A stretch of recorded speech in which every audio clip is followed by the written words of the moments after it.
Hi everyone, my name is Monica and I'm currently in my last year of high school.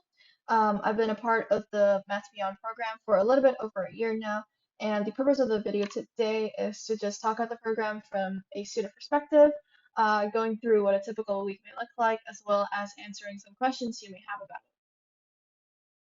So for the current program, we have sessions every weekend lasting about 3 to 4 hours, and the rest of the workflow kind of centers around these sessions on a weekly basis. The format of these sessions can easily vary and is very flexible depending on the nature of the content and what tangents you might take deeper dives into. Typically, we would spend about 30 minutes to an hour reflecting and reviewing our attempts at the problem sets, which I'll talk about later on, and then spend about 2 hours discussing the actual content, as well as a brief reflection at the end on how we found the session. Do note that in the next iteration of the program, the calls may actually be split into two 1.5 hour time blocks. Personally, I generally don't take detailed notes during the sessions itself, since it kind of distracts from the deep thinking process. Instead, what I do is create mind maps of what we discussed after the session has finished, and then create written summaries, the length of which can sort of vary depending on your preference. So personally, I just watch the entire session at a faster speed, during which I write the summaries that ultimately become my notes. We also have problem sets that we would do every single week. These problems may consist of textbook questions. They might be written up by Dr. Barr as a consolidation or preparation for the past or next session. They may be exercises that came up while we went through the session itself. They may also be improvements to answers that you attempted prior and received feedback on. We also sometimes have team exercises, which are bigger problems that we work as a group together. Generally, the minimum requirement is to do 2 to 3 problems, but otherwise there's a lot of flexibility to choose the problems that you want to do. After you finish attempting these problems, you would post solutions onto OneNote or a different platform, and Dr. Barr will go in and just give feedback on them. The feedback can range from confirming that your solutions and methods are correct, checking whether you wrote the maths up correctly, so that's what we call type checking, or pointing out unjustified assumptions and gaps in the proofs. We may also get extension questions. So if parts of our solutions lead to interesting explorations, we may be given other things to consider, possibly a different method or a missing step, or we may also get constructive criticism on our thinking and approaches, etc. As mentioned prior, we will spend 30 minutes to an hour reviewing this feedback during the session itself. We also spend some time with independent reading each week. The main book that we've been using so far is Analysis 1 by Amin Escher, which is a pretty tough undergrad level analysis textbook. There's lots of cool abstraction and generalizations in there that build on top of each other, although it's dry a bit in terms of the motivation. But besides this, we've also read Laviere's Conceptual Mathematics, which is about category theory on the site, as well as the Introduction to Logic ebook that's on the Lean website.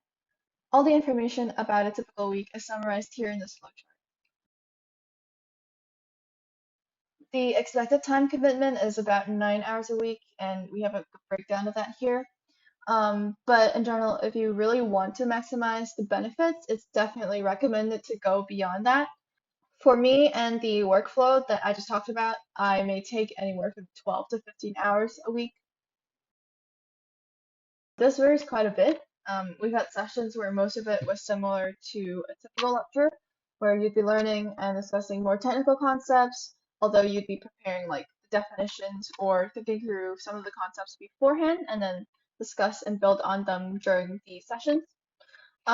We've also had sessions where we had like math debates and discussions on the philosophy of math and other like meta math things. For instance, exploring the stance on the axiom of choice or learning about syntax versus semantics. We have also spent a lot of time discussing math learning skills, approaches, and perspective. So things like personal knowledge management. So overall, it's like pretty well-rounded, the kind of content that is covered during the sessions and what you can get out of them. There are a couple of reasons why I chose to do this course over other long-term courses, and they're listed here. First of all, there are lots and lots of creative and open exercises where you get to develop the concepts and understanding by yourself, of course, with access to like support and people to collaborate with, rather than completely being taught all the content. Because this is a small program, your interactions with other students and the mentor will be much more personalized than usual. The course is not rigid in the sense that the content covered, whether in a single session or over several sessions, can be flexible and be determined by what you and other students want to talk about and learn. Lastly, not only do you learn the technical bits and pieces, you also gain a wide range of skills that are relevant to, math and related fields, and you also become aware of the kinds of discussions that only actual mathematicians would really know about. So yeah, these are the points that have made the program stand out for me. It's not mandatory to attend every single session, but you are absolutely encouraged to try your best to do that because it's the live interaction that really gets you to think deeply about things and consolidate on your understanding in real time. But if you do miss the sessions, you can let Dr. Barr know in advance, and you can always watch the recording, although it will just be overall less engaging. And then you can just continue with the rest of the prep work as usual. So the thing with these math textbooks is that it is going to be very, very different from the course. On one side, you have like the math literature, very abstract, very general, and all of this stuff kind of builds up as well. And for the most part, you're, following this linear path. Um, and then on the other hand, you have the more exploratory and flexible approach that, we would take in the sessions. And what you will find when you do them like simultaneously is that they actually complement each other really well because you don't have to only be doing one thing or the other.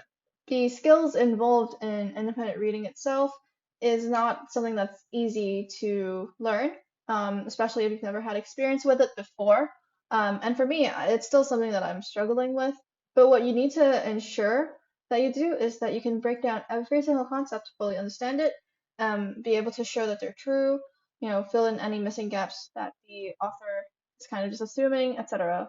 And this takes a lot of practice. You kind of have to understand that the math that we're doing as part of this program is just completely separate from school math and requires a whole different skill set to be able to understand and work with it. And in order to become comfortable with all of this abstraction, you need to tackle as many of the abstract concepts and problems as possible. To give some context, when I first started the course, I had no clue what religions were, didn't understand them a single bit, and it took me a month to get through the religion chapter in Aman Escher on my first try. But after working through a couple of sessions that I had to work with countless problem sets about relations in various different contexts, levels of abstractions, and generalizations. My confidence working with relations just shot up. What I'm trying to illustrate here is that in order to be comfortable with abstract concepts, you need to do things that get you out of your comfort zone, which for the most part comes from doing the problems, where you can actively use the abstract concepts and make links between them, and you have to do it a lot, which you will in these sessions. And to answer the second part of the question, you will have a minimum requirement of problems like we discussed, but and it's certainly not necessary to do more than that, although it is absolutely encouraged because it will give you the most benefit. Creativity in math comes from modeling your ideas and intuition with math frameworks. This can be math that you've learned through the sessions or textbooks, and sometimes even math that you have not learned yet. I remember one of the first problems that we had for differential geometry was to think about how we would find the shortest path between 2 points on a sphere. Um, At the time, we didn't learn any math frameworks yet, so I came up with a few things based on my understanding. I certainly didn't come up with anything revolutionary by any means, but you can see where the creativity lies in this process of going from your ideas into, you know, the mathematical implementation. In order to develop this creativity, you need to be actively developing and building on the theories, extending on them such that it aligns with your ideas and how you think it should be modeled.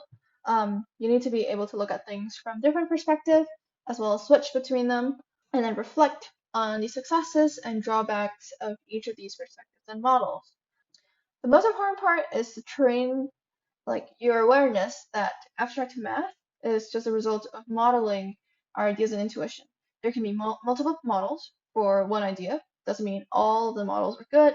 And what we want to do is inquire into these limitations and also the successes. You will be able to see and experience a bit of this creative process, what it kind of looks like with the questions on the problem sets that you have to do when applying. So that's about all that we have for the question and answers. And I guess for some concluding remarks, being a part of this program has quite literally been life-changing for me. Um, because just looking in retrospect, I have experienced an insane amount of growth over the past year. I have learned things I otherwise wouldn't have learned for maybe another 3 to 4 years. And most importantly, it made me realize just how much passion and love I had for math. So I hope that if you also share the same ambition for math or related subjects and just apply. So yeah, thank you.